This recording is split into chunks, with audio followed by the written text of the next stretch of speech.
नमस्कार, न्यूज 18 राजस्थान पर आप सभी का स्वागत है। मैं हूं आपके साथ हेमंत कुमार और आप देख रहे हैं मारो राजस्थान। चलिए खबरों की शुरुआत करेंगे इस वक्त की सबसे बड़ी खबर के साथ। फोन टेपिंग से जुड़े मामले में बड़ी जानकारी सामने आ रही है। फोन टेपिंग मामले में सरकार को राहत मिली है।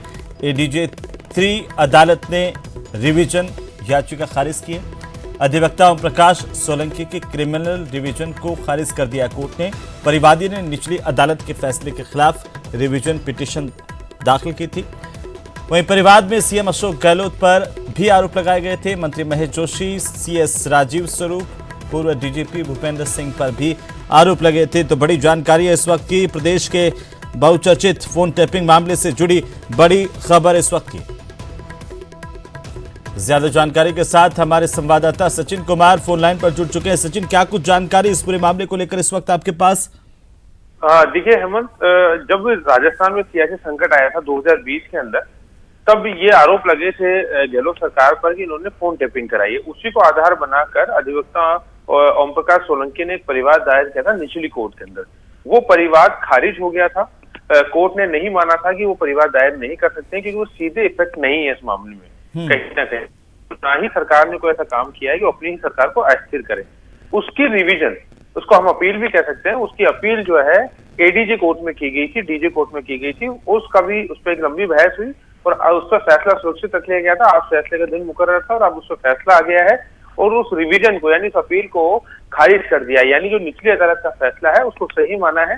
तो अब हम ये कह सकते हैं कि जो फोन टेपिंग से जुड़ा हुआ ये परिवार था, ये यहाँ खत्म हो गया है। अगर इसकी अपील करना चाहेंगे अधिवक्ता ओम प्रकाश सोलंकी तो उनको हाईकोर्ट जाना पड़ेगा। और जिस तरह से 2 अदालतों से कोई राहत नहीं मिल पाई है तो हाईकोर्ट में कुछ ज्यादा राहत की उम्मीद नजर नहीं आ रही। तो फिलहाल हम ये कह सकते हैं कि गहलोत सरकार के लिए एक बड़ी राहत की खबर है, क्योंकि अगर कोई विपरीत फैसला अगर यहाँ से हो जाता, प्रदेश कोर्ट दे देती तो थोड़ी मुश्किलें हो सकती थी। लेकिन फिलहाल एक बड़ी राहत गहलोत सरकार के लिए है कि जो रिवीजन याचिका चल रही थी उसको खारिज कर दिया गया है। कुछ देर पहले ही ये फैसला आया है। डिटेल फैसला आना भी बाकी है कि कोर्ट ने किस याचिका को खारिज किया। लेकिन जो आधा सरकारी वकील द्वारा बताए गए थे, वो दलीलें जो दी गई थी वो यही था कि परिवाद वो व्यक्ति दायर कर सकता है जो कि किसी जिस वजह से परिवाद दायर किया है उससे सीधा इफेक्ट हो। अधिवक्ता ओम प्रकाश जो सोलंकी है, ना तो उनका फोन टैप किया गया और ना ही उनको किसी तरह की असुविधा इस पूरे मामले में हुई।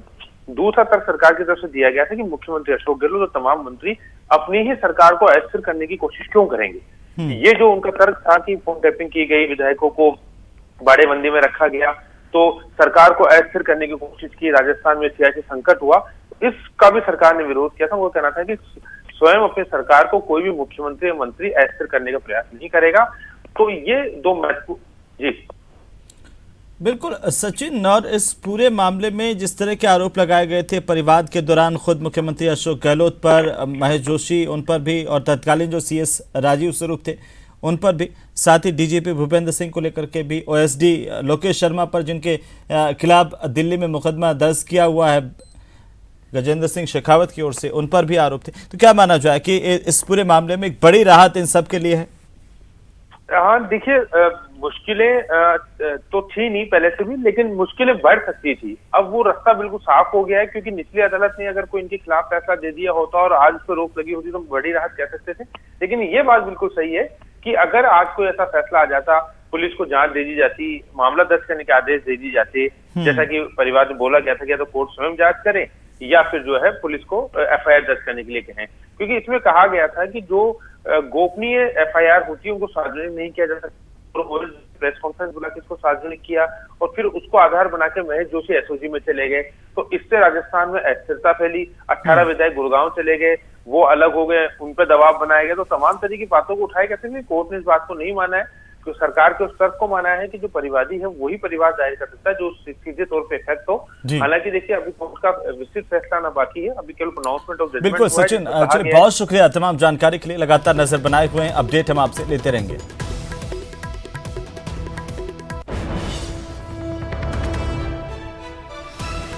तो जयपुर की अदालत ने रिवीजन पिटीशन खारिज की है। बड़ी खबर है इस वक्त की। वकील ओम प्रकाश सोलंकी की ओर से ये रिव्यू पिटीशन दाखिल की गई थी। निचली अदालत के फैसले के खिलाफ याचिका लगाई थी। परिवाद में मुख्यमंत्री अशोक गहलोत पर भी आरोप लगाए गए थे। मंत्री महेश जोशी, तत्कालीन सीएस राजीव स्वरूप, पूर्व डीजीपी भूपेंद्र सिंह पर भी आरोप लगाए गए थे। और एक बड़ी राहत इसके तौर पर इसे देखा जा रहा है। कोर्ट ने ये पिटीशन खारिज कर दी है, रिव्यू पिटीशन जिसे कोर्ट ने खारिज किया है। बड़ी खबर है इस वक्त की।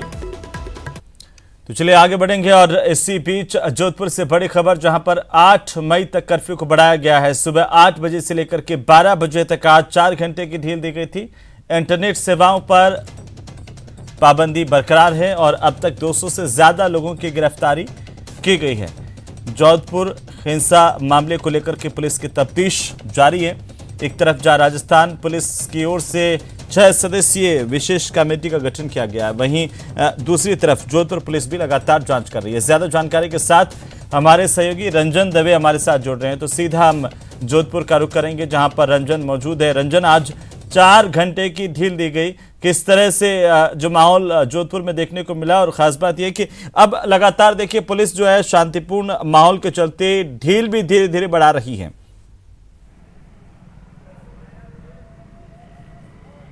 जी, निश्चित तौर पर अभिषेक, 4 घंटे अपने आप में एक बड़ा समय है जिसमें कि रोज़मर्रा की आवश्यकताओं की पूर्ति के लिए पुलिस की ओर से ये रियायत दी गई थी और इस राहत का आम जनता ने कहीं कहीं फ़ायदा भी लिया है। और अब जनता की भी ये मांग है कि कम से कम जो राहत है इसे कुछ और बढ़ाया जाए, कर्फ्यू जो है वो समाप्ति की ओर पहुँचे। इस बीच जो ताज़ा अपडेट्स मेरे पास आए हैं उसके लिहाज से अगर मैं बात करूँ तो अभी तक कुल 26 जो है मामले दर्ज किए गए हैं। इन 26 मामलों में 3 मामले जो है अलग अलग जो सरदारपुरा खांडा फलसा थाना क्षेत्र हैं वहाँ दर्ज किए गए हैं और पुलिस पूरी तरीके से मुस्तैद नज़र आ रही है। सोशल मीडिया, हालांकि इंटरनेट जो है बंदिश है, इंटरनेट अभी शुरू नहीं किया गया। उसके अलावा भी सोशल मीडिया पर लगातार नज़र रखी जा रही है। जो फेक न्यूज़ और या जो वायरल मैसेज हैं उनको लेकर के अब पुलिस सख्ती बरत रही है और ऐसे लोगों को ही धरपकड़ शुरू की है। तो ये जो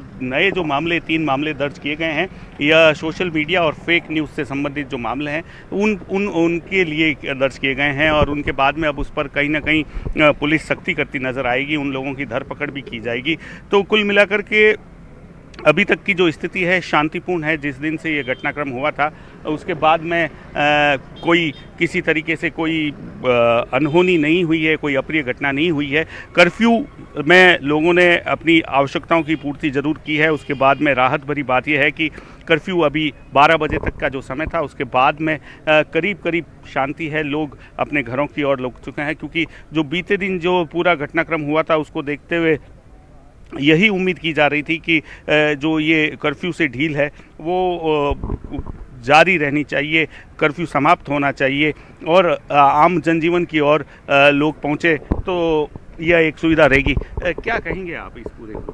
भाई, शहर में काफ़ी शांति है, काफ़ी पुलिस प्रशासन का कंट्रोल है और माहौल अच्छा है। 1-2 दिन बढ़ा है, चलो ठीक है, लेकिन कर्फ्यू हट जाना चाहिए। ऐसा माहौल नहीं है कि कर्फ्यू रहे।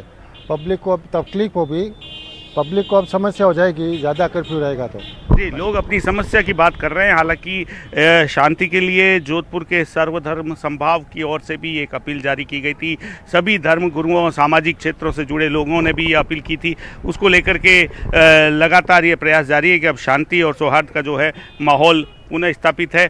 माहौल अभी जालोरी गेट पे क्या है नज़ारा, ये आप अपनी टेलीविज़न स्क्रीन पर देख रहे हैं। क्योंकि जो प्रमुख घटना केंद्र था वो जालोरी गेट सर्किल, यहाँ बाल मुकुंद बिस्सा स्वतंत्रता सेनानी की मूर्ति के ध्वज लगाने को लेकर के ये पूरा विवाद था। उसको लेकर के एसटीएफ की टीम भी यहाँ मौके पर मौजूद है। उसके अलावा जब कर्फ्यू समाप्ति की बात हुई थी 12 बजे के बाद, यही जो गश्ती दल है ये सिटी में गया था जहाँ लोगों को बंदिश और पाबंद किया गया था, लोगों को घरों में रहने की हिदायत दी गई थी। अब आवश्यक सेवा कार्य से जुड़े लोग जो कि जिनको पासधारी हैं या जो चिकित्सा सेवा से जुड़े लोग हैं या आवश्यक सेवाओं से जुड़े लोग हैं, वे ज़रूर आते जाते नज़र आ रहे हैं, अपने गंतव्य की ओर जा रहे हैं। परीक्षा अभी कुछ देर पहले ही बच्चों की जो परीक्षा चल रही थी तो 12 बजे के तक वे बच्चे भी पुनः अपने घर की ओर लौटे हैं। तो कुल मिलाकर के शहर में शहर शांति की ओर अग्रसर है। लेकिन इंटरनेट को लेकर के बात है जो अभी भी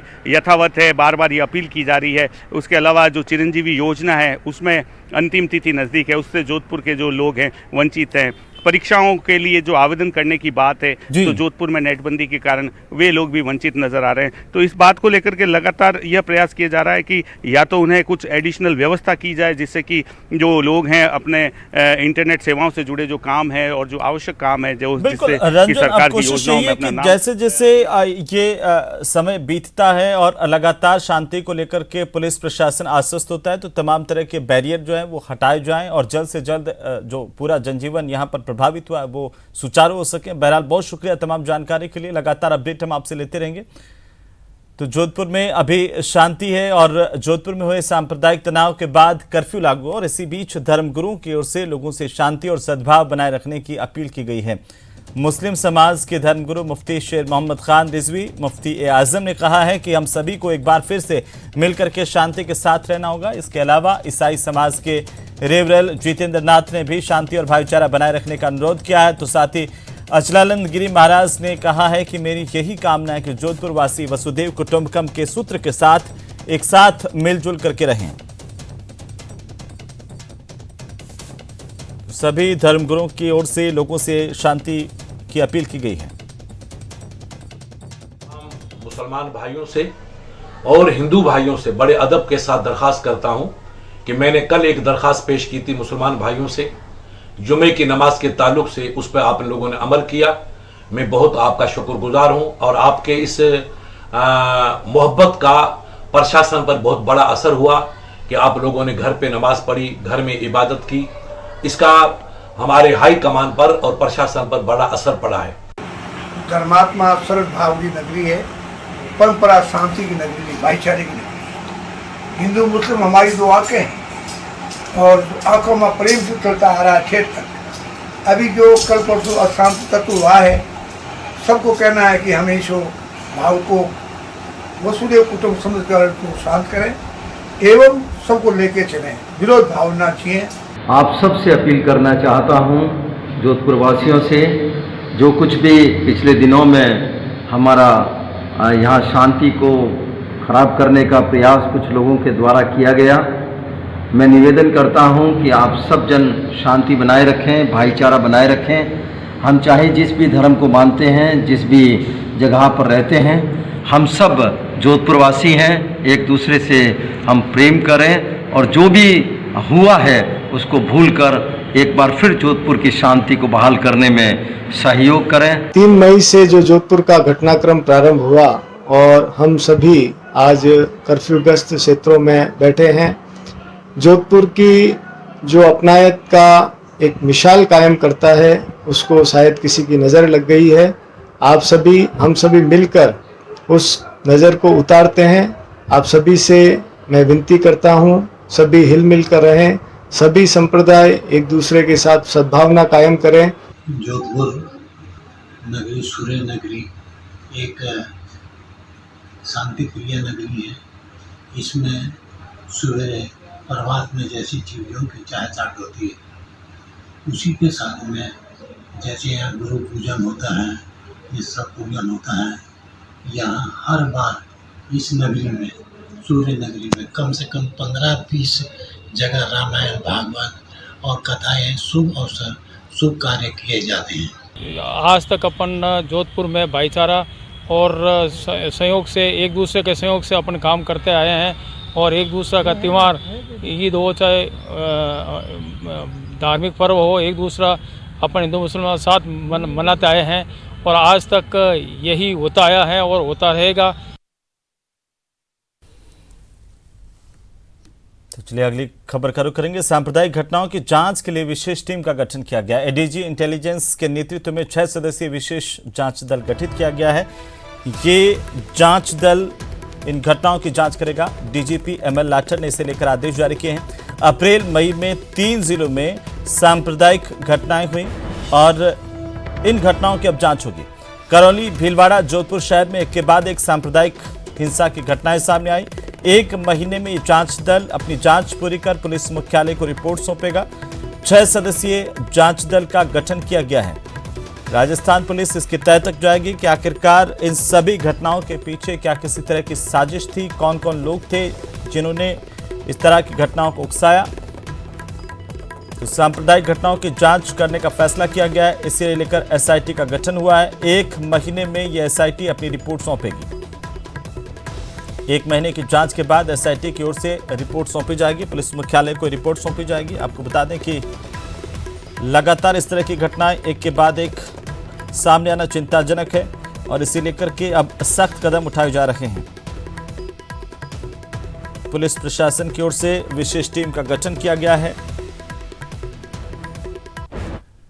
और इसी बीच भरतपुर से बड़ी खबर हम आपको बता दें, दर्दनाक सड़क हादसा हुआ है भरतपुर में। बेकाबू होकर बीच सड़क पर एक ट्रैक्टर ट्रॉली पलट गई, जिससे सड़क हादसा हुआ।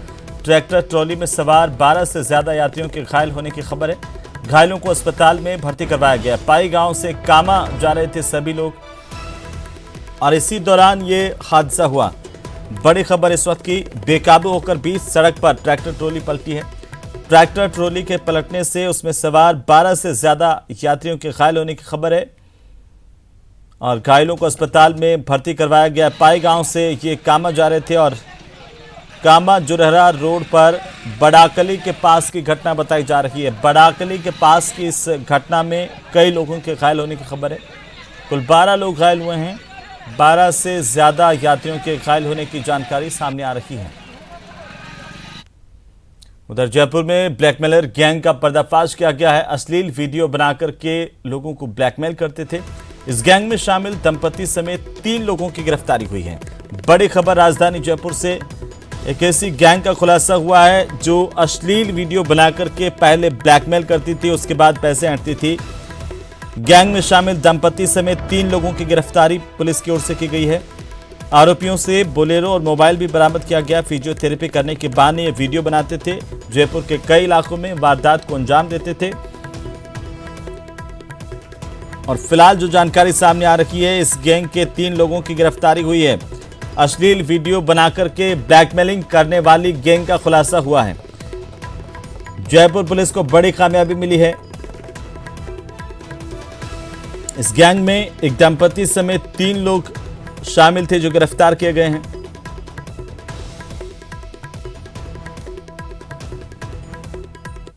तो वहीं भरतपुर में अपराधियों ने थानाधिकारी और एक कांस्टेबल को गोली मार दी। घटना डीग कोतवाली थाना इलाके के गांव इकलेरा की है, जहां पर अवैध हथियारों की सूचना पर पुलिस की टीम दबिश देने के लिए पहुंची थी, लेकिन इसी दौरान अपराधियों ने पुलिस की टीम पर फायरिंग की। फायरिंग के दौरान डीग कोतवाली थानाधिकारी राजेश पाठक और कांस्टेबल जीतू के सिर में गोली लगी। दोनों को गंभीर हालत में डीग अस्पताल में भर्ती करवाया गया, लेकिन बाद में भरतपुर रेफर करना पड़ा। घटना की सूचना मिलते ही आईजी प्रसन्न कुमार खमेसरा और जिला कलेक्टर आलोक रंजन अस्पताल पहुंचे। घायलों की गंभीर हालत को देखते हुए इन्हें जयपुर रेफर किया गया और इसके बाद पुलिस की तरफ से जानकारी दी कि दोनों की हालत अब खतरे से बाहर बताई जा रही है। इधर फायरिंग के आरोपियों की गिरफ्तारी के लिए पुलिस ने स्पेशल टीम का गठन किया है। जानकारी के मुताबिक जिस जगह पर पुलिस दबिश देने के लिए गई थी, वहां से हथियारों की सप्लाई की जाती है।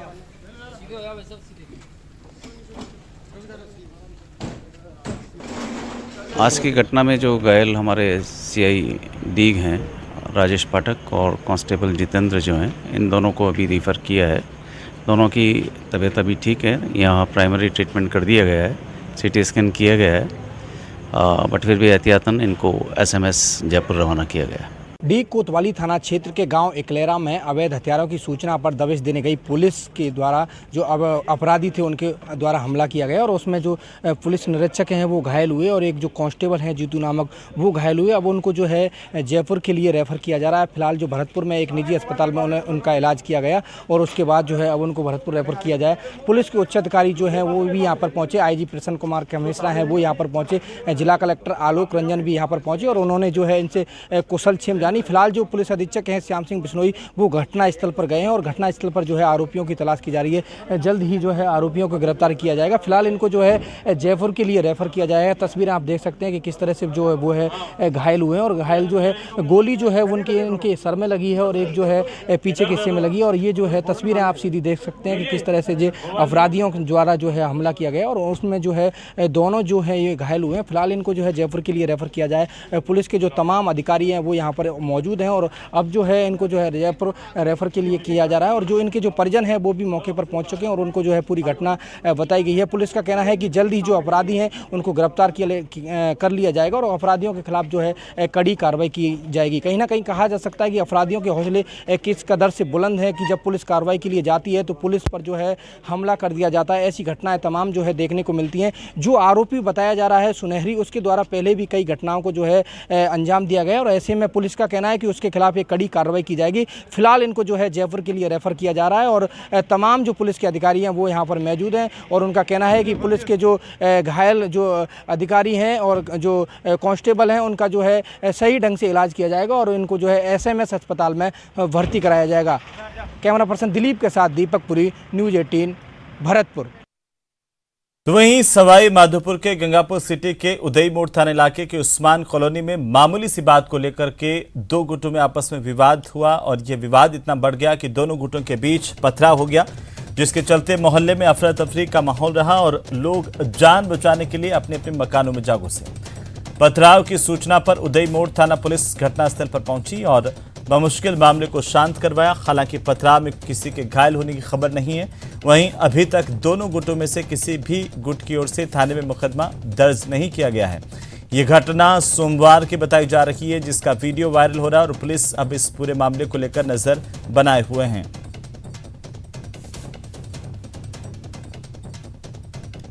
तस्वीरों में आप देख सकते हैं कि दो गुट आपस में भिड़ गए, एक दूसरे पर जमकर पथराव किया। सोशल मीडिया पर इस दौरान का एक वीडियो भी वायरल है।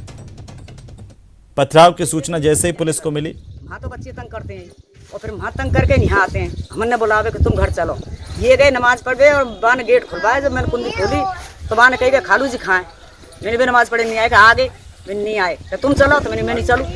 क्यों नहीं चलो, चलो कैसे नहीं, मैं नहीं चलूँ। मैं जब कर्री मत बोले, तन्न मत बोले थे, मैं तू क्यों बोल रहा। जब बहू ने कही है कि ये कोई बोल रहे तमीज है तो गंदी गंदी गाड़ी फिर बहू से देंगे मान।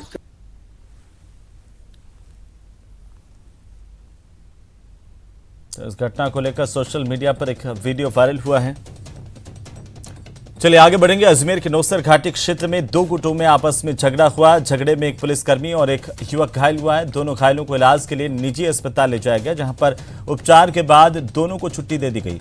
एएसपी प्रियंका रघुवंशी ने बताया कि पिछले दिनों शादी समारोह में रातीडांग और नौसर क्षेत्र के रहने वाले युवकों में आपस में झगड़ा हुआ, जिसके बाद शुक्रवार को दोनों गुट एक बार फिर से आमने सामने हो गए और झगड़े की सूचना पर पहुंची पुलिस ने मौके से युवकों को खदेड़ना शुरू किया। इस दौरान किशनगंज थाने में तैनात कांस्टेबल राम सिंह के सर में चोट लगी।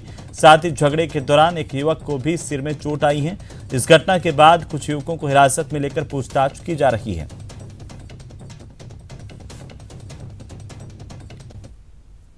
अभी ऑफ लेटली 8:30 बजे के करीब एक इन्फॉर्मेशन आई कि दो ग्रुप्स जो हैं उनके अंदर लड़ाई जो है वो नौसर के अंदर हुई, जिसके ऊपर जब डिटेल से पूरी चीज़ को देखा गया तो ये बात सामने आई कि कल एक बारात के अंदर यहाँ से रातीडांग और नौसर की साइड से कुछ लड़के गए थे और उस बारात के अंदर इनके अंदर आपसी किसी बात को लेकर मनमुटाव हुआ और या फिर बोलाचाली हुई। उसके ऊपर हम और डिटेलिंग कर रहे हैं कि क्या रीज़न रहे थे। उसी बात को लेकर उनमें से एक लड़का जो था जिससे कल बहस हुई वो आज इनको उस एरिया के अंदर देखा, तो बाकी जो ग्रुप के लोग थे नौसर के वगैरह में उन लोगों ने उन लोगों के साथ में बोलाचाली शुरू की, जिसके अंदर के बाकी ग्रुप्स के जो लड़के थे और इस तरीके से देखते देखते वहाँ पर 20-30 लड़के इकट्ठे हो गए जो कि आपस में दे स्टार्टेड फाइटिंग। ये सारे के सारे जो हैं वो चीता महरात कम्युनिटी से मेजरली बिलोंग करते हैं, जो कि रातीडांग और नौसर एरिया के अंदर है। और इसी बीच के अंदर जब आपको, जैसे कि अभी आप SHO साहब ने भी आप लोगों को बताया था कि उनको पकड़ने के लिए और झगड़ा सुलझाने के वक्त के अंदर जो एक पुलिसकर्मी है उनके भी चोट आई है। बाकी चीज़ की डिटेल इन्फॉर्मेशन हम पाइल अप कर रहे हैं। जो इस झगड़े में इन्वॉल्व है उनको यहाँ पर जो है वो धीरे धीरे पूछताछ के लिए हम दस्तयाब कर रहे हैं और किसका क्या रोल है इसको आइडेंटिफाई कर रहे हैं। तो वहीं अजमेर जिले के नसीराबाद में शुक्रवार की देर रात को सिटी थाना इलाके के घोसी मोहल्ले में बच्चों के बीच हुई मामूली बात पर कहासुनी में दो पक्षों के लोगों के बीच जमकर मारपीट हो गई। इस घटना में दोनों पक्षों के करीब 4 लोग घायल हुए हैं। सूचना मिलते ही सिटी और सदर थाना पुलिस का जाब्ता मौके पर पहुंचा। मामले की गंभीरता को देखते हुए एसपी विकास शर्मा और जिला कलेक्टर अंशदीप भी मौके पर पहुंचे। उन्होंने दोनों पक्षों की बैठक ली और समझाइश करने के साथ ही कस्बे में शांति और सौहार्द बनाए रखने की अपील की है। एसपी जिला कलेक्टर ने मौके पर पहुंचकर लोगों से शांति बनाए रखने की अपील की। दोनों पक्षों की बैठक ली। साथ ही स्थानीय पुलिस प्रशासन को भी जानकारी मिली तो यहाँ का मौके की सिचुएशन देखने को पुलिस टीम तो आई है, हम भी यहाँ पर मौके पे आए थे। जो देख के पता चला है वो ऐसा बताया गया है कि दो परिवारों के बीच की लड़ाई है और कोई ऐसा प्री प्लान नहीं है, हीट ऑफ द मोमेंट के अंदर हुआ है। अभी पुलिस की जो अपना इन्वेस्टिगेशन है वो तो करेंगे। जो लोग जख्मी हुए हैं उनका जेएलएन में इलाज चल रहा है, आउट ऑफ डेंजर है अभी तक जो खबर आई है। तो वहीं जयपुर के मानसरोवर थाना पुलिस ने चाकू की नोक पर एक युवक का अपहरण कर फिरौती मांगने की वारदात का पर्दाफाश किया है। पुलिस ने महज 12 घंटे में अपहरण कर फिरौती लेकर युवक को छोड़कर फरार हुए दोनों बदमाशों को गिरफ्तार कर लिया है। दोनों आरोपी आपस में दोस्त हैं जिन्होंने फिरौती के लिए एक योजना बनाई थी। योजना के मुताबिक पीड़ित युवक का किडनैप किया गया था और किडनैप करने से पहले बदमाशों ने खुद को एनसीपी पुलिस बताया और जबरन गाड़ी में डाल करके ले गए। बदमाशों ने इससे पहले प्रैंक वीडियो बनाने वाले 2 आर्टिस्टों को धोखे से अपनी गैंग में शामिल किया। अपने साथ ले जाने के बाद बदमाशों ने पीड़ित के साथ जमकर मारपीट की। मारपीट के दौरान पीड़ित के भाई से 1.5 लाख रुपए की फिरौती की मांग की थी। गिरफ्तार करने के बाद आरोपियों से लूटी गई 40,000 रुपए की नकदी और लूटा गया मोबाइल भी बरामद किया गया है। प्लेट ये है, मैंने उनका फोटो भी लिया था। नंबर क्या है बोल कर दो। ठीक है RJ14 TF 0253। इस गाड़ी में 3-4 आदमी पुलिस का सिविल में थे। वो भाई को पकड़ के अंदर जबरदस्ती डाल रहे थे, तो भाई ने हाथापाई भी की, ना बैठने की कोशिश भी की, लेकिन उन्होंने जबरदस्ती वो उनको बिठा के ले गए। जैसे बैठने के बाद में तुरंत उसकी आंखों में पट्टी बांधी और आधे 1-2 घंटे तक उसको घुमाते रहे। कम से कम 1-1.5 घंटे तक उसको घुमाते रहे। और फिर मुझे मेरे पड़ोसी ने कहा, मेरे पड़ोसी के पास किसी का फ़ोन आया कि भाई संजय के भाई को पकड़ के ले गए। फिर मैंने भाई को फ़ोन मिला तो पुलिस वाले ने उठाया कि अगर दोबारा कॉल करोगे तो दोबारा मत कॉल करना, दोबारा कॉल करोगे तो इसको 20 साल के लिए अंदर बंद कर देंगे हम। इसका कोई पुराना केस था, उस धमकी से उसने और बोले। उसके बाद मैंने फ़ोन काट दिया। उसके बाद उनका फ़ोन आया दोबारा 5-7 मिनट के बाद में, तो उन्होंने 1.5 लाख। चलिए आगे बढ़ेंगे और अब कोटा से बड़ी खबर है, जहां पर देवा गुर्जर हत्याकांड में गिरफ्तार भेरू गुर्जर के रिमांड के दौरान पूछताछ में उसने कई राज उगले हैं। पुलिस के मुताबिक देवा की हत्या के लिए भेरू ने अपने जीजा, पुत्र और भाई की मदद ली थी। रिमांड के दौरान पुलिस ने सीन रिक्रिएट किया। पुलिस ने वारदात में प्रयुक्त पिस्टल भी बरामद की है। पुलिस का कहना है कि आरोपी भेरू गुर्जर से कई और खुलासे हो सकते हैं। बहरहाल देवा गुर्जर हत्याकांड को लेकर के पुलिस की पूछताछ। DST और DSP ये इन दोनों की टीमों के साथ ये तीनों जो टीमें थी, ये साथ जैसे जैसे इनपुट मिलता था वैसे वैसे हम ऑपरेशन करते थे और आगे जाकर मुलजिमों की तलाश जारी रही। ये चंबल के किनारे और मुकुंदरा की जो हिल्स की जो तलहटी है उसका जो क्षेत्र थे, बेसिकली सब वहीं के रहने वाले थे और वहीं पर ये छुपे हुए। एरिया जिस एरिया में इनकी जाने की संभावना थी, उस संभावना वाले पूरे एरिया में सघन रूप से सर्च ऑपरेशन किया गया। वहाँ मुलजिमों के तलाश के जो संभावित स्थल थे, जो कहीं दूरी पे मंदिर थे और कोई झोंपड़ियाँ थी और कोई खाना बदोश जो रहने की जगह थी, वहाँ सभी जगह तलाशी ली गई और जो रूट थे कच्चे रूट, उनमें भी पैदल निकल के और इसको तलाशी के लिए पूरे प्रयास किए गए।